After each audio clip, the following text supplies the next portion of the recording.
It turns out it's one of these robotic panther enemies, and Genki reprograms it to be a dog, a heckin' pupperino, and you train it by shooting webs at shit in the environment. And of course you give the robot dog to the lady, which has a fucking rainbow painted on it for some fucking reason. This whole game's like that. Rainbows. They have rainbows in my game. How dare they? This is an absolute travesty. They have rainbows. They have rainbows. So the other day I was scrolling through YouTube, as you do, because I was sick, and I still am sick, by the way. And I found this little YouTube video called Spider-Man 2 is disgusting woke propaganda. Insomniac is dead. And I thought it was a very interesting title, so I decided to watch it. Foreword, is that the right word? I don't know. But forewarning, I haven't played the game, I have watched it from Jacksepticeye. Love Jacksepticeye. So I can't comment on any of the gameplay things. But anyway, let's get on with this. Another year. First red flag, he's picked the superior Spider-Man suit from the comics. That's a joke, I actually really like the superior Spider-Man art. Another Sony cinematic slop game that everyone's gonna pretend is a masterpiece. At the time of recording this has a 91 on Metacritic. Now, if you still trust Metacritic scores, you're probably an idiot, but still, the point stands that this game is obviously getting the Sony hand job from all the critics for pushing for social change.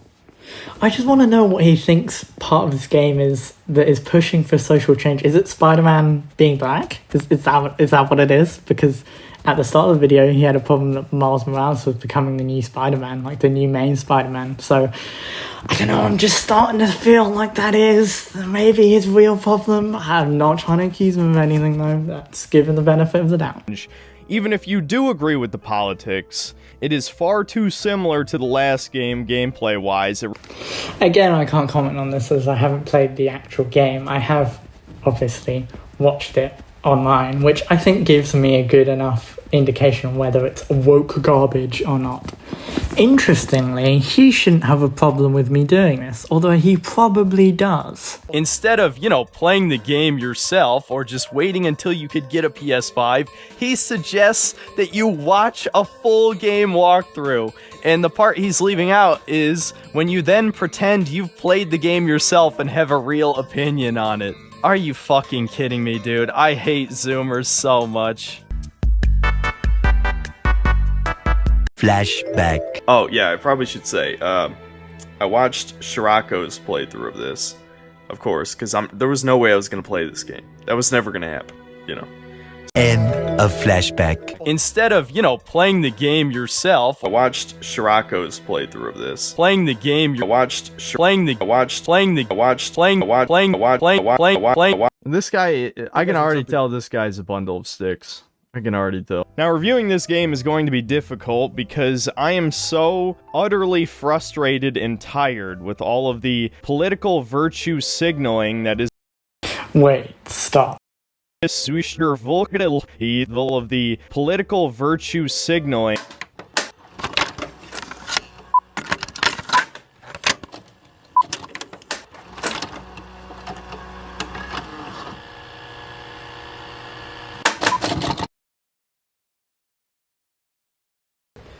Well, what is virtue signaling? Okay, so Wikipedia, the best source, says virtue signaling is the expression of a conspicuous, self-righteous moral viewpoint with the intent of communicating good character. Basically, what it means is you're arguing a point just to look good, essentially. So what he's accusing of the game of is putting all these things in to look good. And you know what? I'm not going to say that he's wrong. He hasn't given me any points yet.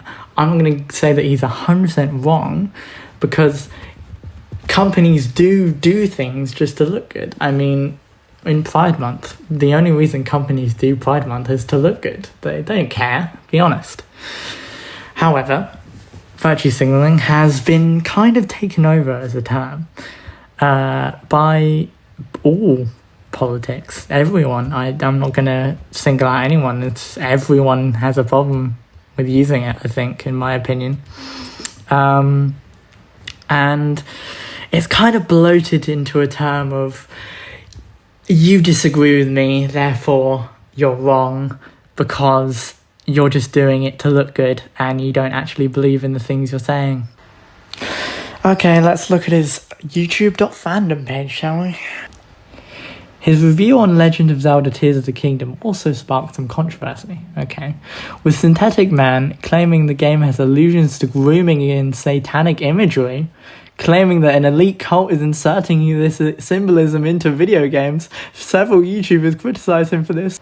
What am I reading? Yes, this guy made a Legend of Zelda review where he alludes to Jewish conspiracies being inserted into this Japanese developed game because one of the new races introduced resembles a goat. Just like how there's races in Zelda that resemble birds and fish and whatever the fuck a Goron is. I personally thought the Zonai looked more like llamas, but fuck man, the Jews got me. Thank God this Legend of Zelda review exists because it's opening my third eye and is helping me finally realize just how much propaganda Nintendo is shoving into their video game. Not to mention the quote-unquote subtle homosexual imagery from Breath of the Wild has been expanded even further in this one, and I already know people are gonna say I'm reading into it and no kid's gonna see this shit, but that's exactly how you desensitize people and how you groom them, right? You expose them to things.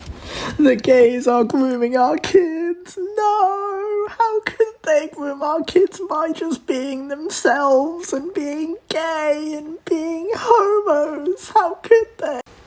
Also, about the Jewish thing, I found a great comment on this YouTube video saying, anyone who believes Jews are well organised has not tried to organise a Hanukkah dinner. I'm not Jewish, but that is quite funny. I have never been a huge fan of Arkham-style combat. I do like those games, and I also like Shadow of Mordor and Shadow of War, but I'm not particularly good at that combat system. A hero app that this fat Asian kid named Genki made for you, I never played the Miles Morales game for obvious reasons, so I had no idea. The quest all of you were waiting for me to talk about, where you help a gay kid ask this dude out to homecoming. Oh Spider-Man god, is how wasting dare his he love fucking someone. time Oh god. helping Oh some no. gay kid ask out another gay kid. Are you fucking kidding me? Gay? What the hell, man? It's not like this is fun. No, you just jump around some rooftops and shoot some webs at some shit. And the game forces you to watch. I literally tried to leave, watch the two and the gay game men forced be me to gay. web back It onto the wouldn't lamppost help my over and fragile over again. masculinity. I This just is what I'm couldn't talking watch. about. This is how you know This it's propaganda. They're evil shoving game it down your forced me to. fucking throat. And no, it being an optional side quest is not an excuse, especially since you had no way of knowing. This is so fucking dumb. They're shoving it down your throat by having a single, and I mean a single, because from my knowledge, from what I remember, this is the only gay character in the entire game. No, they're shoving it down your throat by having a single gay character. Oh, sorry, two, I guess, because they're a couple. How dare they? How dare they? So disgusting. And they didn't even warn him, guys. They didn't warn him, okay? He wouldn't have done it. Trust me, okay? He wouldn't have done it if he knew. He would not have done it if he knew. How dare you accuse him of that? He would never have done it if he knew there were them gays in there. What you would see what this quest contained unless you read it on the internet. It's just a random side quest called Homecoming. But arguably, that's not even the worst side quest in this game. Oh no, there's one even worse. You can actually turn on audio for this deaf girl that's being read by a real deaf person, which is very unintentionally hilarious, and I made the most lowbrow humor jokes imaginable here. Black history and black futurism, the girl pink reflect better in person at Coney. My futurism. I want my futurism. Wakanda forever. Ha ha ha ha ha ha ha. You're so witty and funny making fun of disabled people. Oh my god, you're so funny. Are you single? Like, oh my god. Oh no, that'll attack his fragile masculinity because I'm asking if you're single. I'm hitting on.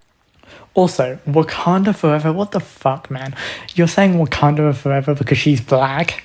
Seriously? What the fuck? Instead of making her just think, emojis pop up on the screen.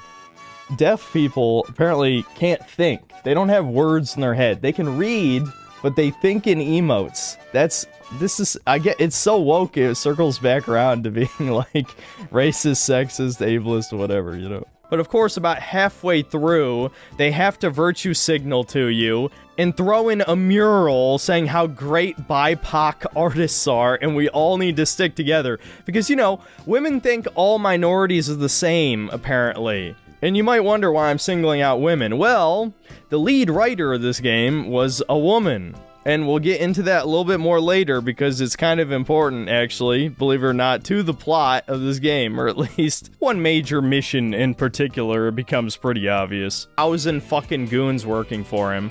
I mean, seriously, why does he have so many badass hunters that are full of women and people of color? I mean, this is the most diverse group of villains I've ever seen in any video game. I guess on the bright side, you get to beat the shit out of women. Spider-Man hates women so much that he'll break every bone in their bodies. Spider-Man beats up women because he can. Video games are so woke that beating women is no joke. And then you have a flashback back to when they were both in high school, and it's incredibly boring and a colossal waste of time. It's like he's never heard of a story. Like, this is so obviously, even if you're, like, joking, right? It's so obviously that the scene is trying to set up the relationship between the two characters so at the end you care about when it all falls apart. Like, how could you miss this? And I don't think he's joking either. I just don't understand how he could miss that. It's like writing 101. It's the shit you'll learn in, like, primary school.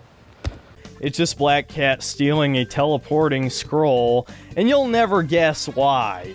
Apparently now she's a lesbian, and she uses the scroll to teleport to Paris so she can get with her girlfriend. Are you fucking joking? And what adds insult to injury is Black Cat is one of the only vaguely attractive women. How fucking dare you? I mean, the literal idea of this is so disgusting. How dare you make a lesbian character? She's not even lesbian, she's bisexual. But either way, how dare you make a lesbian character because I find her attractive? How dare you? There is no other explanation for this except that the writers hate Peter Parker and they hate Peter Parker's fans. All the self-insert nerd people who Spider-Man was literally made for. That's why he's one of the most popular superhero characters ever since his creation.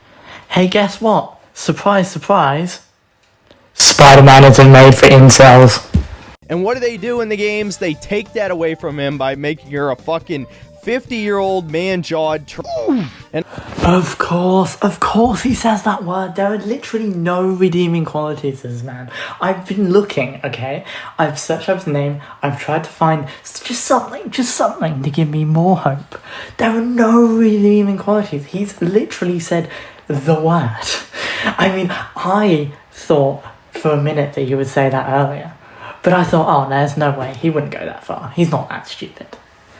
But he did it. He literally did it. What is this man doing? Oh my god. Also, after this, he goes on a rant about how hot Black Cat is and how hot Catwoman is in the comics. It's disgusting. I don't want to hear about your sexual fantasies, mate. Like, I get it, okay? She's hot.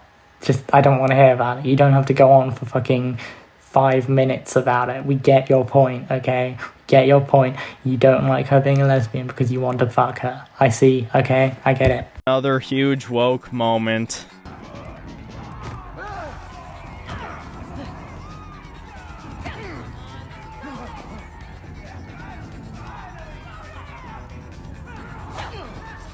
And everyone just thinks this is okay, this is fine. This totally means nothing. Your lying eyes, your pattern recognition, that's just schizo shit.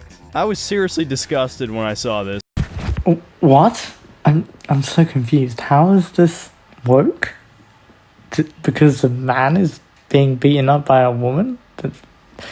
Is just a woman doing anything woke now? I'm confused.